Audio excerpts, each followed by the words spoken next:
क्या ऐसा जरूरी होना चाहिए कि आज आवाज उठाने के लिए भी आपको सत्ताधारी पार्टी का ही आदमी होना चाहिए? तब कोई आपत्ति नहीं। सत्ताधारी पार्टी का कोई भी आदमी आवाज नहीं उठाए, बल्कि वो उठी हुई आवाजों को दबाने की कोशिश करेगा। बट आज देश में ऐसा हो गया है कि देश हित की बात सिर्फ बीजेपी कर सकती है। आप हनुमान जी को पतंग में भी बना देंगे, उड़ा देंगे, आप अपनी गाड़ी के आगे भी हनुमान जी की रूप वाले आदमी को नचाने लगेंगे, तब किसी की भी श्रद्धा और भावना को ठेस नहीं पहुंचनी। 2017 में पहली बार ऑनलाइन पेपर हुआ और पेपर के क्वेश्चन बाहर आने लगे। ऑनलाइन पेपर के क्वेश्चन बाहर नहीं आने चाहिए। पेपर चल रहा है, पेपर के बीच में सवाल आ गए कि ये सवाल पेपर में पूछे गए।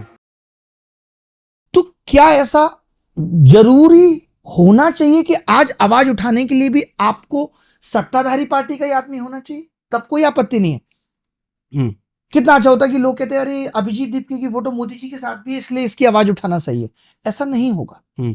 सत्ताधारी पार्टी का कोई भी आदमी आवाज नहीं उठाएगा, बल्कि वो उठी हुई आवाजों को दबाने की कोशिश करेगा। वो तो पेट्रोल के बढ़ते हुए दामों को भी जस्टिफाई करने की कोशिश करेगा।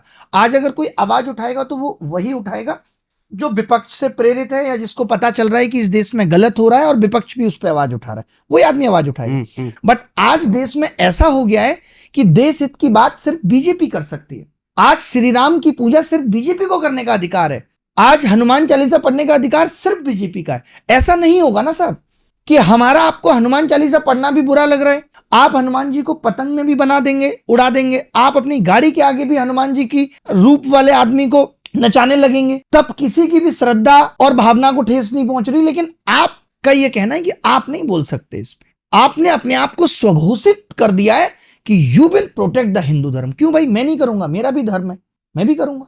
तो ये जो आज देश के अंदर एक नैरेटिव चलने का दौर आ गया है, ये देश की प्रगति में बहुत बड़ी बात है। हमारे टाइम पे ये नहीं होता था। 2017 में पहली बार ऑनलाइन पेपर हुआ और पेपर के क्वेश्चंस बाहर आने लगे। ऑनलाइन पेपर के क्वेश्चंस बाहर नहीं आने चाहिए। बच्चों को लगा यार पेपर के क्वेश्चंस बाहर कैसे आ सकते हैं। 3 दिन पेपर हुआ, चौथे दिन पेपर के बीच में क्वेश्चन बाहर आ गए। हमने आवाज उठाई, मैं उसमें विसल विलोअर था। मैंने सबसे पहले, मेरे पास ही क्वेश्चन आए थे, मैं चाहता तो वहीं मैं आवाज को दबा सकता था। मैंने, आपके पास क्वेश्चन आए थे मींस पेपर चल रहा है, पेपर के बीच में सवाल आ गए कि ये सवाल पेपर में पूछे गए।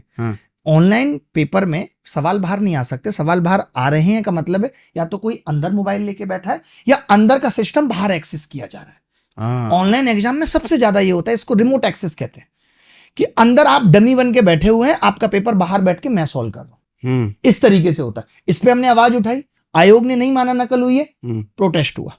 सीजीओ कॉम्प्लेक्स जो हर तरफ से एनआईए और तमाम बड़ी बड़ी मिनिस्ट्री से घिरा हुआ, उसके सामने प्रोटेस्ट हुआ। चला प्रोटेस्ट काफी दिन तक।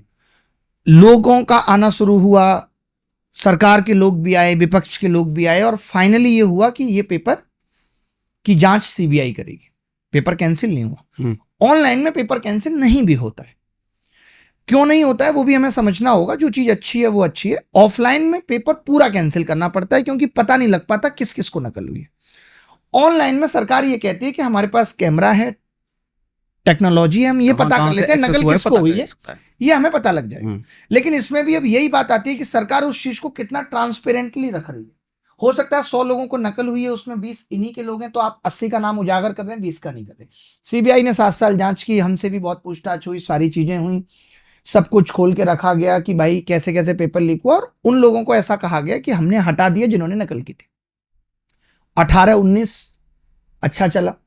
उसके बाद क्या हुआ, ऑनलाइन में एक सबसे बड़ा ड्रॉबैक ये है सिन्हा साहब, ये मैं इसलिए भी लोगों को बताना चाहता हूं क्योंकि आज IIT JEE का पेपर ऑलरेडी ऑनलाइन है और नीट का पेपर ऑनलाइन होने जा रहा है अगले साल से, CBT।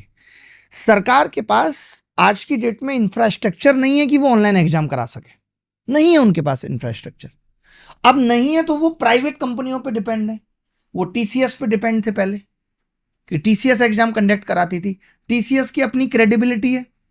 TCS पे भी ऑलमोस्ट सेम भरोसा लोग करते थे जितना सरकार पे करते हैं लोग।